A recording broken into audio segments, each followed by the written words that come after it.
Dans ma pensée allusive où c'est pas très clair. J'avais dit alors que je faisais partie des membres fondateurs, j'étais à l'initiative de sa création. Malgré mon départ en 2020, je participerai à la fête et je prendrai la parole. De nos jours, je déploie un grand effort pour effacer la mémoire. Quand je dis effacer la mémoire, je ne vais pas dire la mémoire des phonographies ou par rapport à ma personne, mais peut-être parmi vous, presque tous, vous avez vu ou entendu parler, par exemple, du film Z.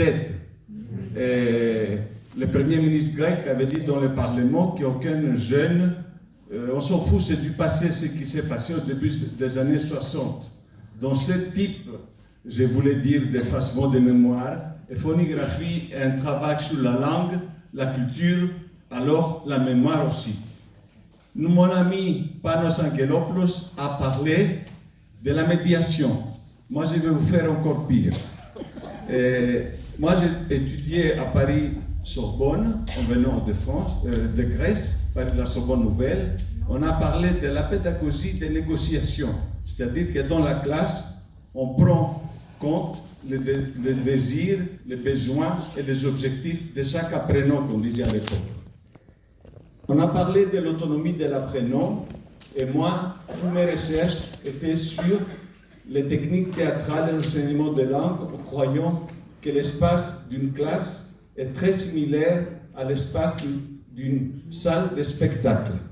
Et je parlais de la libération du spectateur dans le sens où Antoine Vitesse disait « égalitaire pour tous », c'est-à-dire élitaire, élitiste, élitaire.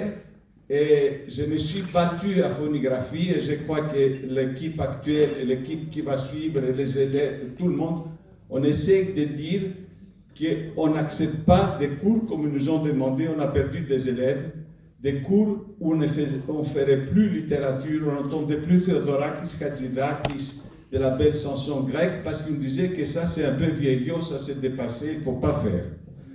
Et je disais toujours que les citoyens impliqués dans la vie de la cité, c'est-à-dire les apprenants, les élèves qui font partie de la direction d'une association, apprennent mieux une langue.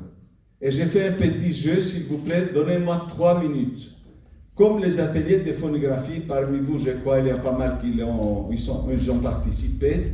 Les ateliers de phonographie sont nés d'un travail de recherche en France autour de la vie, mode d'emploi, les livres de Georges Perec. Et ils ont fait l'immeuble parisien.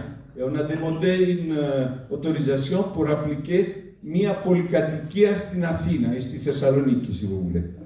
Et on a fait tout ça, un travail d'écriture avec les consignes du LIPO, Ouvroir de littérature potentielle. Alors moi, je me suis donné 30 phrases, 30 idées.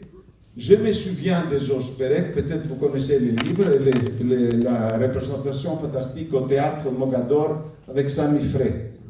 Alors moi, je me souviendrai toujours, je me souviens le petit salon avenue Parmentier en 1994 où 10 personnes ont eu l'idée de créer phonographie. Je me souviens toujours la première Vassilopita à Dourdan, chez le trésorier de l'époque, autour d'une table, juste une vingtaine de personnes, et la première engueulade à phonographie parce que j'ai voulu qu'on coupe à la grecque le président, le trésorier, etc., et pas une élève sous la table.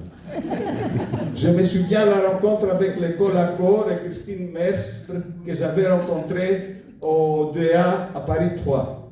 Je me souviens le premier stage à l'Onissos, à Santorin, à Paros, et je me souviens l'amitié qu'il y a avec Brigitte qui a passé l'épreuve en montant des petits nourtias à pied pendant 1 heure et je l'obligeais à me donner les aoristes de verbes.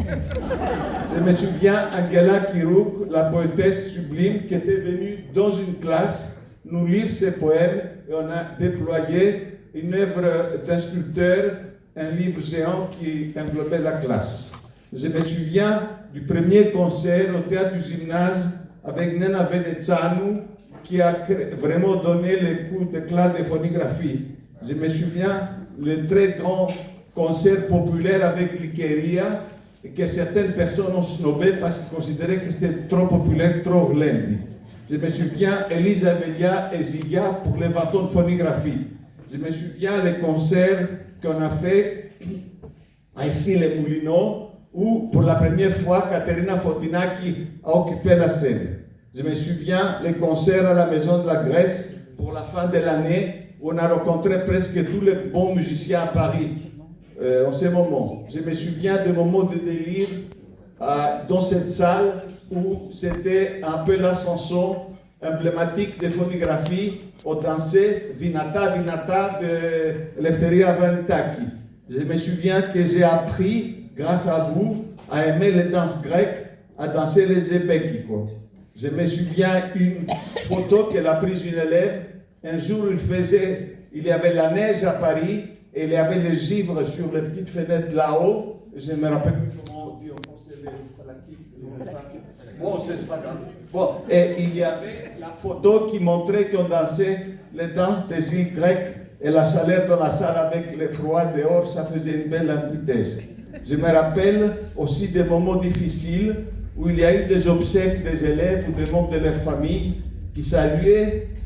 Vraiment, on se croyait quelque part ailleurs en chantant Aphanasia de Hatzidaki, la chanson. Je me souviens comment faire dès le début un olivier au bureau au 3 rue Séden, où pendant 20 ans, c'était le bureau de phonographie. Je me souviens les fleurs que j'ai fait pousser sur mes petits balcons avec les graines qui m'ont envoyé des crêtes des élèves, une élève notamment qui allait s'installer là-bas. Je me souviens les élèves, les collègues avec qui je travaille à phonographie ou qui je travaillais, tous excellents, tous amicaux. Et je me souviens une dame qui voulait postuler à phonographie. Et quand je l'ai invitée à une de notre fête, excusez-moi, je le dis en grec, traduisez à vos voisins s'ils ne sont pas. Elle m'a dit, mais je ne peux pas venir. Pinete keretzina. Et je lui ai dit, madame, je ne peux pas pour phonographie. Je me souviens.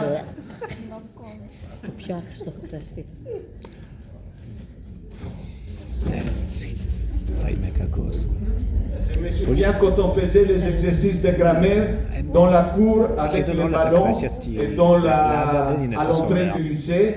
Et à l'Onissos, une fois, on faisait les comptes. Il fallait que les élèves apprennent un compte et viennent un quart d'heure après me les raconter. À un moment, je vois une famille d'Italiens accrochés à la porte du lycée en regardant extrêmement terrorisés. Et je me tourne et je vois que les élèves, deux par deux, ils faisaient un rond au milieu et c'était comme des prisonniers. Ils croyaient que les prisonniers politiques reviennent. Je me souviens que ma sœur, elle est venue à Paris. On a pris le métro et il y avait au moins 2 personnes qui avaient appris le grec à phonographie qui m'ont salué. On a descendu, plus tard on a pris le bus. 2 Parisiens qui avaient pris le grec à phonographie m'ont salué. On rentre au théâtre. 2 personnes m'ont salué. Elle m'a dit, mais c'est de la mise en scène. J'ai dit, non, c'est phonographie à Paris. Je me souviens aussi que certains élèves, et je vais finir bientôt, ont cru comprendre que je quitte phonographie parce que j'avais une application comme candidat aux européennes en Grèce. On s'en fout avec quel parti. Mais je vais vous dire que c'était le moment le plus émouvant de ma vie, parce que quand j'étais candidat, ils n'ont pas mis Nikos Grekos, ça, elle a fait ça, ça, ça et ça, mais quand j'ai vu ma grande photo à la place Idagma, où la seule chose qu'ils ont mis de ma vie, membre fondateur de phonographie, c'était ce qui justifie ma vie. Et je me souviens surtout, pour faire une blague avant de dire quelque chose de plus émouvant et finir, d'une élève qui a fait un sketch sur moi à Paros, et elle a dit, écoutez, n'ayez pas peur de Nikos Grekos, c'est comme ça, c'est son style. Quand il n'a pas un élève engueulé la nuit dans l'hôtel, il engueule le matelas. Et quand il te dit, il nous aime, mais il le dit à sa façon, il dit, je t'aime. Voilà. Alors, et j'ai fini en disant que finalement, je vous remercie pour tout. Et si vous allez à la maison, mettez sur YouTube la chanson Possimum Daskalos na grapsun pano, c'est-à-dire quand je vais mourir, soit là où seront mes cendres, sur ma tombe, la seule chose qui vaut la peine d'être écrite, c'est que j'étais professeur à phonographie. Merci.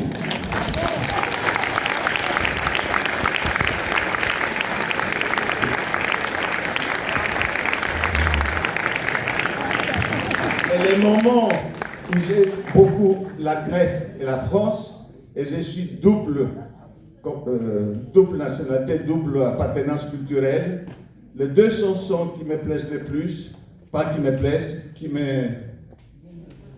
Les loups sont rentrés dans Paris et Bicane, c'est une polyéphrie. Alors on ne peut pas avoir le luxe de division et de discussion. C'est l'unité pour que la culture, l'apprentissage, les activités culturelles demeurent vivantes. C'est pour ça que nous sommes ensemble à Diction, l'association Phonographie, l'association Synergie franco-grecque, l'association Odyssée Périple Découverte avec Aurore Kostakiotis, tout le monde. Et voilà, on continue ensemble.